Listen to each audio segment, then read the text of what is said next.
6ஆம் மாதத்தில் கபிரியேல் என்னும் வானதூதரை கடவுள் கலிலேயாவில் உள்ள நாசரேத்து என்னும் ஊரில் இருந்த ஒரு கன்னியிடம் அனுப்பினார்.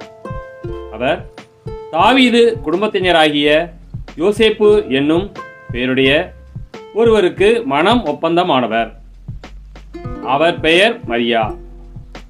வானதூதர் மரியாவுக்கு தோன்றி, அருள் நிறைந்தவரே வாழ்க, ஆண்டவர் உமோடு இருக்கிறார் என்றார். இவ்வார்த்தைகளை கேட்டு மரியா கலங்கி, இந்த வாழ்த்து எத்தகையதோ என்று எண்ணிக்கொண்டிருந்தார். வானதூதர் அவரை பார்த்து, மரியா, அஞ்ச வேண்டாம், கடவுளின் அருளை கண்டடைந்துள்ளீர். இதோ கருவுற்று ஒரு மகனை பெறுவீர். அவருக்கு இயேசு என்னும் பெயரிடுவீர். அவர் பெரியவராய் இருப்பார்.